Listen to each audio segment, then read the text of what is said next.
Soccer picks up their first win in the Horizon League. And football goes 3-0 in conference play. All this and more coming up on the Penguin Rundown.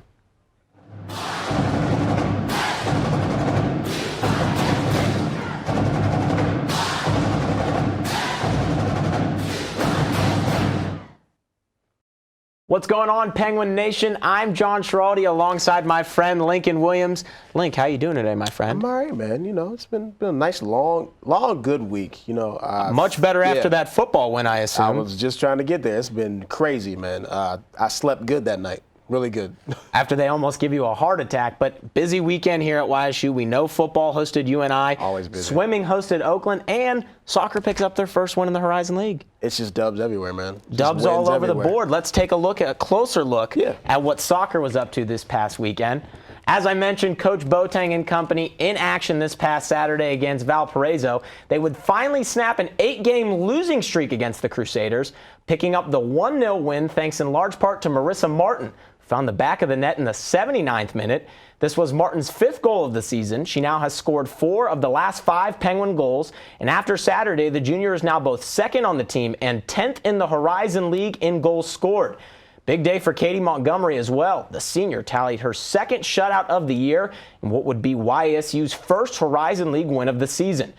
Taking a look at YSU's schedule, the Penguins followed up a Saturday's win by hosting Cleveland State last night at Farmers National Bank Field. For results of the game, check out YSUsports.com. The Penguins will next host Milwaukee Saturday at 3 p.m. Mike Yurstowski and I will have the call, I believe, on ESPN3 before closing out their season next Friday at Green Bay. Bumping over to volleyball, the Penguins struggled to handle the Flames of UIC this past Friday at Beagley Center. YSU fell in 3 straight sets while having a negative hitting percentage in 2 of the 3 sets. YSU did not register their first lead of the match till the 3rd set.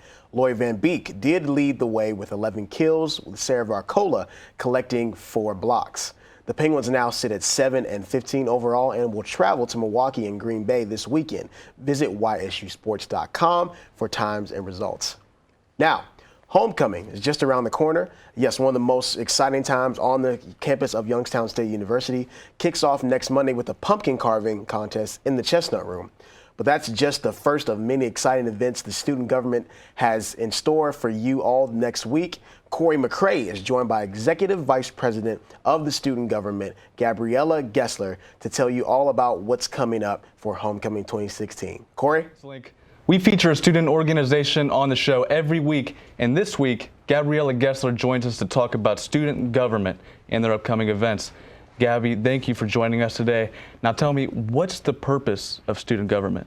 Student government functions as a department of advocacy on campus for students to gather information from and utilize resources from. So we function through several different avenues just to make sure that we optimize their experience every day.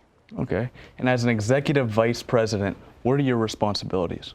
My responsibilities are to just really put effort into generalized initiatives that we take on as a body that don't fall under specific jurisdictions of subcommittees that we have. But then I'm also the chair of the Academic Affairs Committee on SGA. And so within that, I do a lot of work within Academic Senate and academic policy and curriculum development, things of that nature. And how can students get involved with SGA? Students can get involved by looking at our website that we have and then also paying attention during the spring semester. At the beginning of that semester, we always release information on how they can be involved in the election process, which is very simple. Just involves a little bit of petitioning, so getting signatures from students and then applying on the ballot. Now, you just alluded to the website. Are there other ways to kind of keep track of you guys or find more information about what SGA is doing? Yeah, so again, our website, it's through the YSU website that they get access to it. And then we also have social media accounts on Instagram, Twitter, and Facebook. And then we also have an office located on the 2nd floor of Kilcawley Center, just past student activities.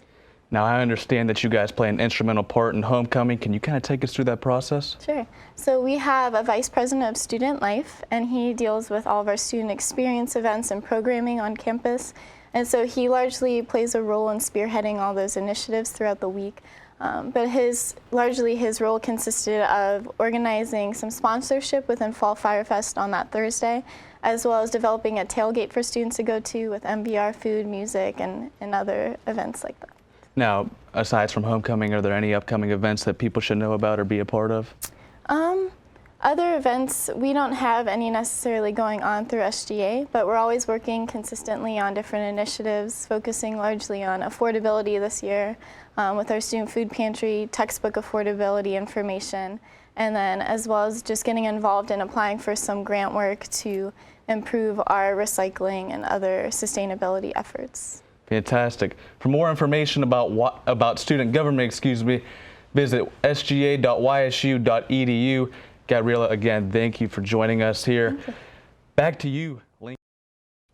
Busy weekend for the cross-country team. Saturday, the men traveled to Terre Haute, Indiana for the NCAA Pre-National Invitational, while the women ran in the Canisius Alumni Classic in Buffalo, New York. Leading the way for the men was Ryan Sullivan, who has been the top finisher the past 3 meets for the Gwins. For the women, Mackenzie Klim has also been stellar, placing in the top 20 last week at the Canisius Alumni Classic. The Penguins will be in action next on October 29th when they travel to Wisconsin to compete in the Horizon League Championships. Good luck to the entire men's and women's team in Wisconsin.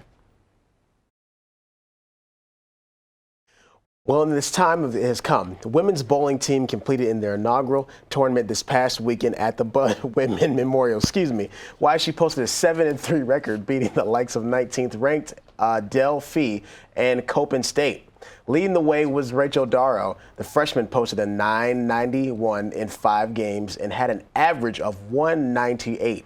The Penguins will return to the lanes on October 28th as they head to New Jersey of the FDU New Jersey Jamboree. Now, YSU swimming and diving team hosted their first home meet against Oakland last Saturday. Victoria Oroz touched first in the 200 freestyle, 200 backstroke, and 200 IM. YSU took first, second, and third in the 1 and 3 meter dives. Leading the way was Beck Stafford. The senior took first in both the 1 and 3 meter dives while also earning an NCAA Zone C qualifying score in the 1 meter dive.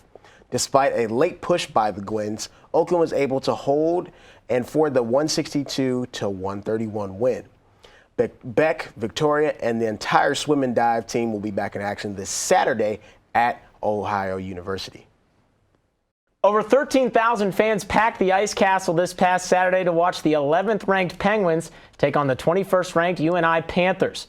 A lot on the line for both teams as the Penguins look to stay undefeated in the Missouri Valley Football Conference, while the Panthers look to rebound to a loss to the University of South Dakota. Let's take a look at the game. Now YSU entering the game at 4-1, ranked 11th in the FCS, taking on the 21-ranked UNI Panthers, who entered the game at just 2-3, but with the hardest schedule in the FCS. We pick things up in the first quarter, where Ricky Davis wants to throw the check down screen to Martin Ruiz, but is forced to scramble by the UNI defense. He would fumble the ball and get injured on the play. He would return, however, only to throw an interception to number 39, Duncan Furch, who takes this ball back for 6, giving his team the early 7-0 lead. Now Davis would be forced to exit the game from that injury. In comes Trent Hosick, who fakes the handoff and dashes down the right sideline for the 25-yard gain. But as you can see, Hosick comes down on that shoulder and would be forced to leave the game. But thankfully, that YSU defense keeping the Penguins in it all day long. Here, Avery Moss with the sack, 1 of 6 on the day for the YSU defense. In comes the freshman Nathan Mays, who led his team on a 22-play, 80-yard drive, culminating in this Tevin McCaster touchdown run to cut the UNI lead to just 3 points. Gwins get the ball back in the fourth, where Martin Ruiz scores, but wait, not so fast. His knee was down. We'll line it up again, and this time there is no doubt the Penguin line clearing a huge hole for number 29, Martin Ruiz, who scored his 6th touchdown of the year. Taking another look, I think I could have ran through that hole. That YSU offensive line just dominating UNI up front, giving the Penguins the 3-point lead. But UNI not done yet. They get the ball back with 30 seconds. Fortunately, Savon Smith picks up his 2nd sack of the day that would ultimately seal the game. Coach Pelini very clear on how proud he was of this ball club in his post-game comments. Obviously, I mean, defensively, we played really well. Special teams, we played really well. And offense, they willed it. And I can tell you this, I've been coaching a long time. I'll tell you what I just told our team. I don't know if I've ever been more proud of the guys in the locker room, of a group of guys, than I am of this team. I mean, the way they fought, there's not much more you can say. I mean, the will, you want to talk of a, I mean, you know, and I told them, we got a lot of unfinished business, but they earned it tonight. I mean, against a lot of odds, a difficult situation. Heck, Nate Mays was on scout team this week. No rest for Coach Pelini and the Penguins as they have quite possibly their biggest test of the season this Saturday in Brookings, South Dakota. YSU will take on the 7th-ranked Jackrabbits of South Dakota State, who are coming off a huge win of their own over the previously unbeaten and number 1 ranked North Dakota State Bison. This matchup with the Jackrabbits have controlled, winning 7 of the last 8 and leading the all-time series versus YSU 10-7. When asked about the challenges this South Dakota State team presents, Derek Rivers had nothing but respect for the 7th-ranked Jackrabbits. No, not at all. I mean, last week we played a running quarterback. This kid here is, I mean, we played him last year. I mean, very respectable talent. I mean, the kid's a beast, man. He's young. He'll be somebody that people need to watch out for in the future.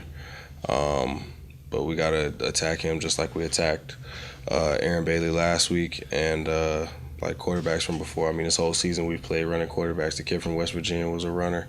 The kid from South Dakota was a runner. So, I mean, we just got to continue to play how we've been playing. This is certainly one of the most prolific offenses you could imagine facing. Other than quarterback, what are the biggest challenges to keep them? Kickoff is set for 3 p.m. at Dana J. Dykehouse Stadium, but taking a closer look at this YSU defense that has been so instrumental in the Penguins' 5-1 start. YSU giving up just 578 total yards to opposing offenses. They've also registered 24 sacks for a loss of 166 net yards, while giving up just 15 points a game and holding opponents to just a shade under 5 yards a play. Now, kickoff is set for 3 p.m. at Dana J. Dykehouse Stadium. You can watch the game on WBCB, ESPN3, and the Watch ESPN app, while radio coverage will be available on iHeartRadio 570 WKBN. Visit YSUSports.com for more information. Heading over to tennis, both men's and women's teams will travel to East Lansing, Michigan this weekend to compete in the ITA Midwest Tournament. Tournament play is set to begin tomorrow with matches resuming on Saturday, including Sunday afternoon. We would like to wish the best of luck to both teams. Now, John, I want to apologize. And everybody, I bit my tongue. As I started reading. You recovered very bowling, gracefully. I was like, wait a minute. I think I'm gone. Thankfully, your tongue can take a rest here because I will call the play of the week. Thank you, sir. That's what teammates are for. We take a look now at this week's Penguin Play of the Week. I'm pretty sure it's going to be Martin Ruiz and company. And sure enough, it is Martin Ruiz. And that offensive line, I really got to give props here to the YSU offensive line. I think I could have scored right there. They cleared such a big hole. But look at the dance. You see the dance he did? The little jiggy on that beat? I think he's a better dancer than you, Lincoln. Juju on that beat. Yeah. But as I said, Ruiz's 6th touchdown of the year and ultimately the game-winning touchdown for the Gwins, moving them to 5-1 overall and undefeated in conference play. Well, that about does it for us here at the Penguin Rundown. For news, highlights, and more, be sure to check out YSUSports.com. And be sure to follow us on Twitter, Instagram, Facebook, and Snapchat at Penguin Rundown 1. I'm John Schiraldi. Which one are you? I'm John Schiraldi. He's Lincoln Williams. I'm joking. I'm Lincoln Williams, John Schiraldi. Thanks, guys.